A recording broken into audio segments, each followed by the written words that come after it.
ইনশিকাক। বিসমিল্লাহির রহমানির রহিম। আমাদের শুক্রবারের আমাদের ভাই মাহদির আবেদন অনুযায়ী তার জন্যই নতুন করে আমাদের এই আমপাড়ার সূরাগুলো আবার পড়া। তো সেই হিসাবে আমরা প্রতি শুক্রবারে একটা করে সূরা আমরা অনুশীলন করি। আলহামদুলিল্লাহ। সূরাতুল ইনশিকাক, কোরআন মাজিদের 84 নম্বর সূরা। ইযাস সামাউন শাক্কাত, যখন ওই আকাশ ফেটে চৌচির হবে। ওয়া আযিনাত লিরাব্বিহা ওয়া হুক্কাত, রাব্বিহা ওয়া হুক্কাত, কারণ অনুমতি দেওয়া হবে, অনুমতি দেওয়া হবে লিরাব্বিহা, তার প্রতিপালকের জন্য, ওয়া হুক্কাত, এবং ঠিক সেভাবেই তা হবে। এ কারণেই সেটা কার্যকর হবে। ব্যাপারটা একটু প্যাচের, কারণ মাক্কি সূরার প্রত্যেকটি বাণী খুব কঠিন, খুব কঠিন। কারণ মক্কার যে বড় বড় একদম বড় বড় কবি সাহিত্যিকদের মোকাবেলায় যে সমস্ত আয়াতগুলো নাজিল করা হয়েছে, ছোট্ট ছোট্ট আয়াত কিন্তু গভীর তাৎপর্যপূর্ণ অনেক বিষয়। মানে এখন বলা যায় যে এই 30 পারা কোরআনের 30তম পারায় যে সূরা সমূহ, এগুলোরই পুরো বিস্তারিত বাকি কোরআন। তার মানে আল্লাহ নিজে আবার এই কথাগুলোরই ইলাবোরেট করেছেন বা খুলে বলেছেন। তো এই জন্যে পড়তে গেলে যারা একদম নতুন আমরা পড়ি, তাদের জন্য কিছু অভিব্যক্তির প্রয়োজন হয়ে পড়ে। যেমন ইযাস সামাউন শাক্কাত, বাংলায় যেটা লেখা আছে, স্বীয় খোদার নির্দেশ পালন করিবে, আর উহার জন্য ইহাই যথার্থ। এটা এমনই একটা তর্জমা যা থেকে কোনো মর্ম উদ্ধার করা সম্ভব না। হ্যাঁ, তো এটা আমরা তাদেরকে নাকচ করছি না, তাদের এই গুরুজনদের কাছ থেকে আমরা শিখেছি। কিন্তু এখনকার মানুষ যেভাবে অভিব্যক্তিতে বিশ্বাস, প্রকাশ যা হবে স্পষ্ট হতে হবে। এখনকার মানুষ আর কোনো ঘোর প্যাচের মধ্যে থাকে না, যা বলেন সরাসরি বলেন। তো সেই জন্য বলছি যে একটু পেঁচিয়ে হলেও ঘুরিয়ে হলেও ব্যাপারটা আমরা একটু বুঝি। কেন আকাশটা চৌচির হবে? যখন আকাশ চৌচির হবে, ও আযিনাত, যেহেতু অনুমতি দেওয়া হয়েছে তাকে। কারণ আকাশ তো এখানে গোটা কোরআন ব্যাকগ্রাউন্ডে চলে আসে। পৃথিবীর মানুষের আচরণের কারণে আকাশ যেন হুড়মুড় করে ভেঙে পড়তে চায়। 7টি আকাশ আল্লাহ নিষেধ করেছেন, হবে না। আর এই প্রেক্ষিত যার জানা নাই, তার কাছে এই আয়াতের কোনো মানেও নেই। এখন এই আমাদের মতো একটু যারা আদু ভাই টাইপের একটু পড়েছি কোরআন, তাদের জন্য সমস্যা হয়ে যায়, কিছু না বলে থাকাও যায় না। অনেকেই আবার যে স্থানীয় ভাবে যা ওই অর্থ হয় ওইটাই বলেন, তো স্থানীয় ভাবে তো আসলে অর্থ করা যায় না। ও আযিনাত লিরাব্বিহা ওয়া হুক্কাত, ওয়া আযিনাত গেল, যেহেতু তাকে অনুমতি দেওয়া হয়েছে। লিরাব্বিহা, এখন সে তার প্রতিপালক, সৃষ্টিকর্তা প্রতিপালকের জন্য, ওয়া হুক্কাত, অতএব সে ওটাই করবে। তো আমরা সেটা কি করি?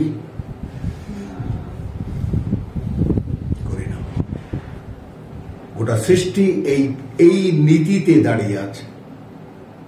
তাকে যা যখন করতে বলা হয় সে তখন তাই হয়ে যায়, যেটা আমরা হই না, শুধু তাই না।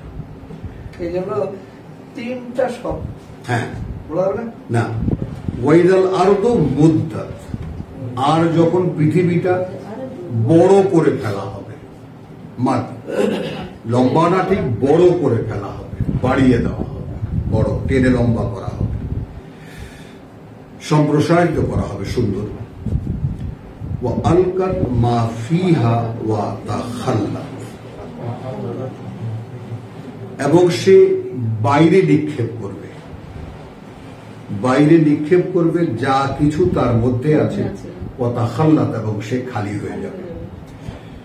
এখানে যত আমরা পাইলিং করেছি, ভূগর্ভে যত ড্রিলিং করেছি, যত কিছু করেছি, সব কিছু উগড়ে দেবে এবং শেষ খালি হয়ে যাবে। কেন হবে? ওয়া আযিনাত লিরাব্বিহা ওয়া হুক্কান, যেহেতু অনুমতি দিয়েছে বা অনুমতি হয়েছে, আযিনাত লে আযিনাত, যেহেতু তাকে এই অনুমতি দেওয়া হয়েছে, সব কাটা লিরাব্বিহা, সে তার প্রতিপালকের জন্য, ওয়া হুক্কাত, অতএব তাই হবে যা তাকে হতে বলা হয়েছে। এইবার মানুষকে বলছে, ইয়া আইয়ুহাল নাস, ইনসান, ওহে মানুষ, ইন্নাকা কাদিহুন, তোমার ক্ষেত্রে বাস্তবতা কি? তুমি তো এক কঠোর শ্রমিক, তোমার জীবনটা রক্ষা করতেই তোমাকে কঠোর পরিশ্রমের উপরে দাঁড়িয়ে থাকতে হবে। ইন্নাকা কাদিহুন, এটা তো বাস্তবতা। মানে ঠিক যেমন এই আয়াতগুলো যেভাবে ডিভিশন করা হয়েছে, এই কথাটাকেও ঠিক ওইভাবে ভাগ করো। ইয়া আইয়ুহাল ইনসান, ওহে মানুষ, ইন্নাকা কাদিহুন। এখন যদি বাংলায় আমরা বলতাম, বলো তুমি কি নও এক কঠোর শ্রমিক? ইলা রাব্বিকা, তোমার প্রতিপালকের দিকে, কাদহান, একটা শ্রম দাও।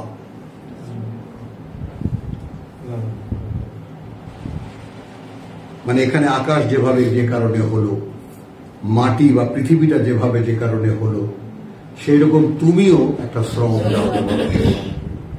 ফামুলাকিহি, তারপর তার সামনে গিয়ে দাঁড়াও।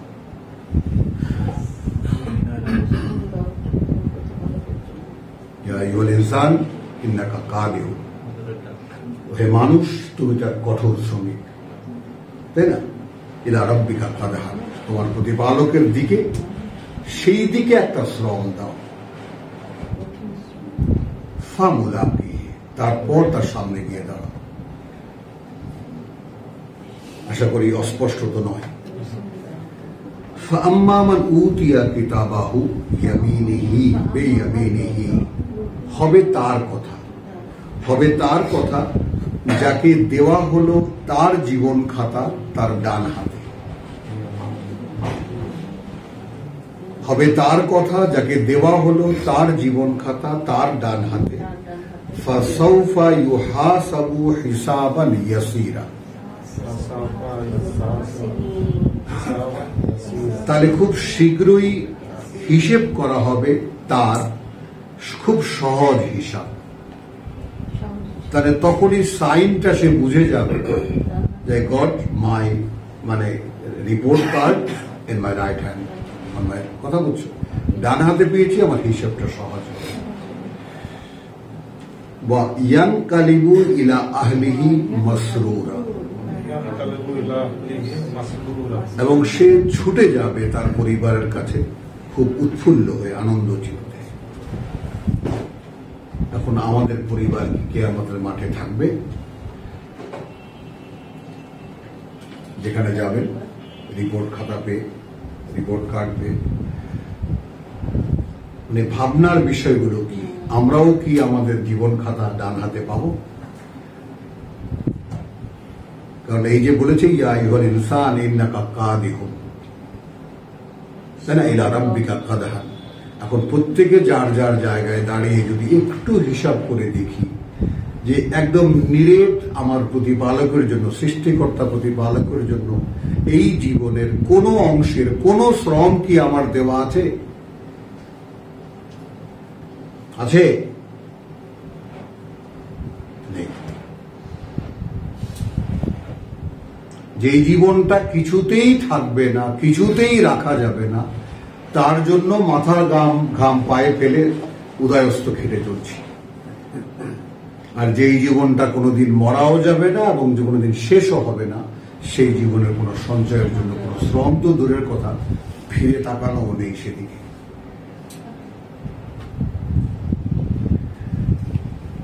আম্মা মান উতিয়া কিতাবাহু ওয়ারাআ যাহরিহি, তারপর তাদের কথা, যাকে দেওয়া হলো তার জীবন খাতা পেছন দিক থেকে। তার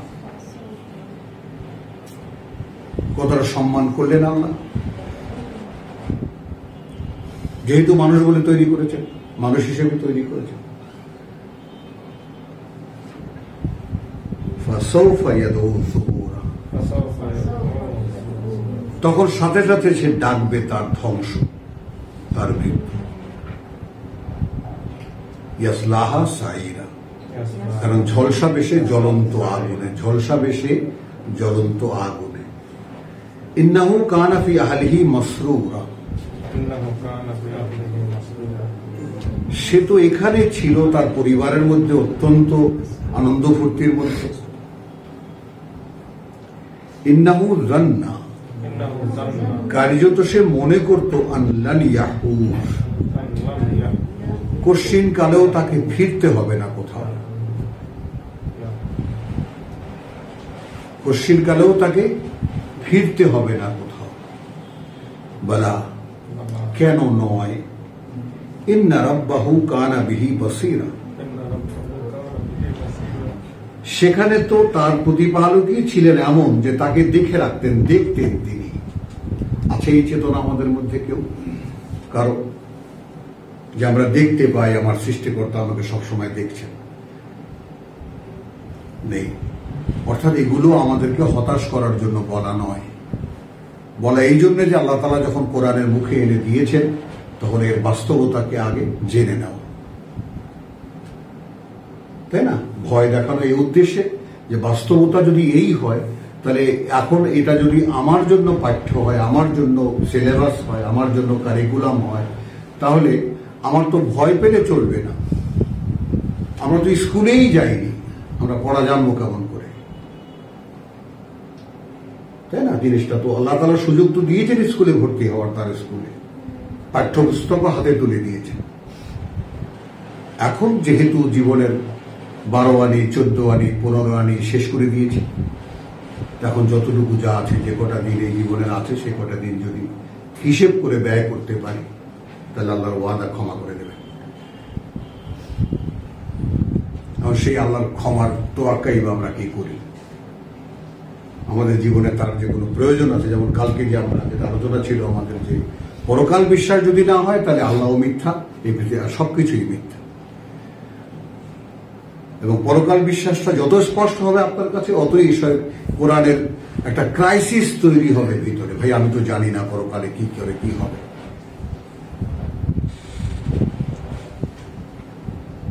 ইন্না রাব্বাহু কানা বিহি বসীরা ফালা উকসিমু বিশ-শাফাক, অতএব নয় আমি শপথ করছি, তাই না?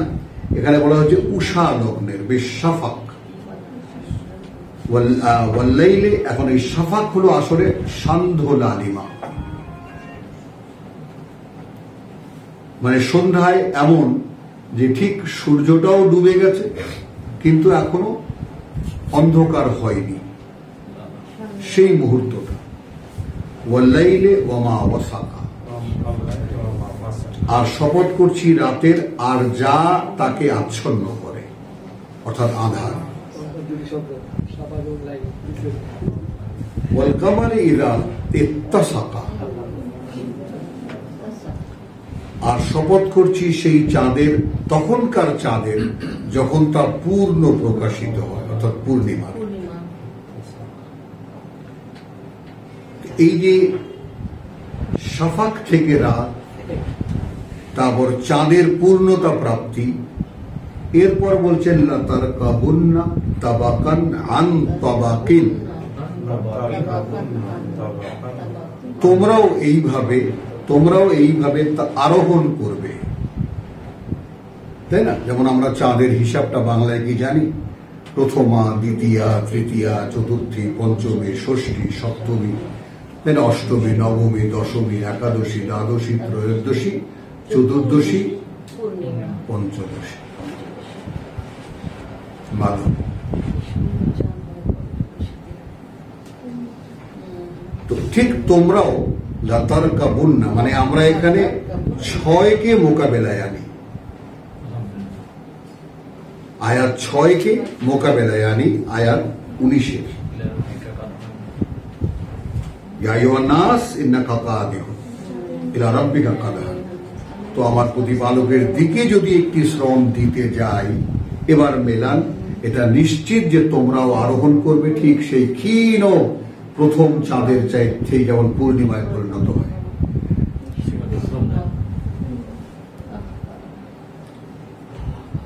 আশা করি বুঝতে পারি আমরা। লাতারকাবুন তাবাকান আন তাবাকিন, এক স্তর থেকে আরেক স্তর, এক পর্যায় থেকে আরেক পর্যায়ে। ফামা লাহুম লা ইউমিনুন, এরপরেও কি হয়েছে, বিশ্বাস আনছে না এরা। আমি তো এক্ষুনি কিছু হয়ে যেতে বলিনি,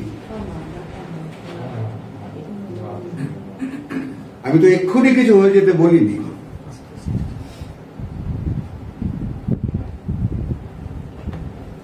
ওয়াইদা কুরিয়া আলাইহিমুল কুরআন, যখন পাঠ করা হয় সামনে তাদের এই পাঠ, এই পাঠ্যবাহী কোরআন, লা ইয়াসজুদুন, সেটা তারা মেনে নেয় না। এখানে মানে আমরা তো সেজদা করে না, সোজা হিসাব, কারণ সেজদা আগে আমরা বানিয়েছি, তাই না? তো সেজদা করা মানেটা কি? বশ্যতা স্বীকার করা, মেনে নেওয়া, মাথা নত করে মেনে নেওয়া যে হ্যাঁ এই কথা সত্যি। ওয়াইদা কুরিয়াল কোরআন আলাইহিম, ওয়াইদা কুরিয়া আলাইহিমুল কোরআন, এবং যখন পাঠ করা হয় সামনে তাদের এই কোরআন, লা ইয়াসজুদুন, তারা সেটা মেনে নেয় না। বাল আল্লাযীনা কাফারু, বরং যারা এই কোরআনকে প্রত্যাখ্যান করেছে, ইউকাযযিবুন, তারা একে মিথ্যা মনে করে, তারা একে মিথ্যা মনে করে।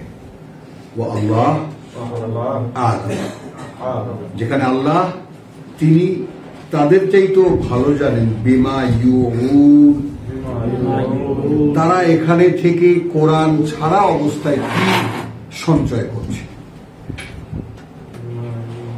হ্যাঁ, মানে একটা মানুষ যদি আসলে একটু নিজের বেলায় ভেবে দেখে যে যার কাছে কোরআন নাই, যে কিতাব পড়তে পারে না, জানে না, আর যারা এখন আমরা যা একটু ক খ ক খ পড়তে শিখেছি আমরা, তাই না, বা ছোট ছোট মানে কথাগুলো বুঝতে শিখেছি আমরা, তারা যদি সে সমস্ত সম্পূর্ণ না জানা মানুষগুলোর দিকে তাকায়, আশ্চর্য হয়ে যেতে হবে। তাহলে এদের জীবনটা কিসের উদ্দেশ্যে কাটাচ্ছে এরা? শুধুই কদিন খেয়ে পড়ে লাফালাফি করে মরে যাবে, এই একটা মানুষের জীবন হতে পারে কি? তো পরকাল বিশ্বাসটা হলো নিজের বিশ্বাসটা, অর্থাৎ আমরা যেমন আল্লাহ তাআলা যেমন প্রথমেই বলেছেন যে ইউমিনুনা বিল গায়ব, তো ওইটাকে এভাবেও আমরা তর্জমা করি, মানে করি, বা কখনো কখনো অভিব্যক্তিটা ভেবেও আসে। বিশ্বাস আনে যার নিজের অদৃশ্য অস্তিত্ব দিয়ে, যদি একটু আবৃত্তি করি আমরা, বিশ্বাস আনে যার নিজের অদৃশ্য অস্তিত্ব দিয়ে, হ্যাঁ, তার নিজের অদৃশ্য অস্তিত্ব দিয়ে। কারণ বিশ্বাসটা দেহের কার্যক্রম নয়। আমি যেমন দৃশ্যমান একটি অস্তিত্ব আমার দেহের, তেমনি আমি আমার মন অন্তরের একটা অদৃশ্য অস্তিত্ব, কমপ্লিট, সম্পূর্ণ। তো বিশ্বাসটা যেমন অবস্তু, তাই না, অদৃশ্য, তেমনি আমার নিজ সত্তাও অদৃশ্য অবস্তু, একইভাবে আল্লাহ অদৃশ্য অবস্তু। তো এই তিনটি একাকার হয়ে যায় যদি আমি আমার মন দিয়ে বিশ্বাসটা, অন্তর দিয়ে বিশ্বাসটা। তাহলে এখন এখানে তারা তো এই কোরআন শুনছে না, মানছে না, নিচ্ছেও না। বেশ, আল্লাহ তাদের যেহেতু ভালো জানেন কি এরা এখানে বসে উপায় করছে, উপার্জন করছে, ফাবাশশির হুম। এখন আর তোমার কি করার আছে? সুসংবাদ দাও তাদেরকে বিআযাবিন আলীম, এক কঠিন যন্ত্রণার শাস্তি। ইল্লা আল্লাযীনা আমানু, ব্যতিক্রম হবে তারা যারা বিশ্বাস এনেছিল, ওয়া আমিলু আস-সালিহাত, এবং করে যাচ্ছে তাদের সংশোধন সংস্কারের করণীয়গুলো, করে যাচ্ছে আমিলু তাদের সংস্কার সংশোধনের করণীয়গুলো। মানে আমাকে দায়িত্ব দেওয়া হয়েছে যে তোমাকে আমি আহসানে তাকওয়িম বানিয়েছিলাম, অত্যন্ত উন্নত সম্ভাবনার এক সৃষ্টি, ফেলে দিয়েছি আমি আসফালা সাফিলিন, পরীক্ষার জন্য, অধবাতের নিম্ন স্তরে। ইল্লা আল্লাযীনা আমানু ওয়া আমিলুস সালিহাত ফালাহুম আজরুন গায়রু মামনুন, যদি বিশ্বাস আনি এবং করতে শুরু করি যা আমার করণীয়, তার পরক্ষণ থেকে যে পাওনা শুরু হবে, আমার পাওনাটা কি, অর্থাৎ করতে পারছি করতে পারছি করতে পারছি, এটার ধারাবাহিকতা কখনোই বিচ্ছিন্ন হবে না। কারণ আমরা সূরা মুহাম্মদে দেখেছি, আল্লাযীনা নাহতাদাউ আল্লাযীনা ইহতাদাউ, অর্থাৎ যারা নিজেরা নিজেদেরকে পরিচালনায় আনে, যাদাহুম হুদান, তিনি বাড়িয়ে দেন তাদের পরিচালনা, ওয়া আতাহুম তাকওয়া, এবং একটা পর্যায়ে এলে তাদেরকে তাদের তাকওয়া অর্থাৎ আত্মরক্ষার পূর্ণ ক্ষমতা, আত্মপ্রতিরোধের, আত্মনিয়ন্ত্রণের সম্পূর্ণ ক্ষমতা তাদেরকে দিয়ে দেন। তো আলহামদুলিল্লাহ, এই ছিল সূরা ইনশিকাক, ইল্লাল্লাযীনা আমানু ওয়া আমিলুস সালিহাতি লাহুম আজরুন গায়রু মামনুন। এই আবার সেই কথাটাই এলো, তাদের জন্য যে পাওনা তার ধারাবাহিকতা কখনো বিচ্ছিন্ন হবে না। তার মানে সেই স্বর্গে নয়, এখানে যারা বিশ্বাস আনবে, করতে শুরু করবে নিজের পরিশোধনের কাজগুলো, তারপর থেকে যে পাওনা তার ধারাবাহিকতা কখনোই বিচ্ছিন্ন হবে না। আলহামদুলিল্লাহ, ওয়া মা আলাইনা ইল্লাল বালাগ ওয়া মা তাওফীকি ইল্লা বিল্লাহ।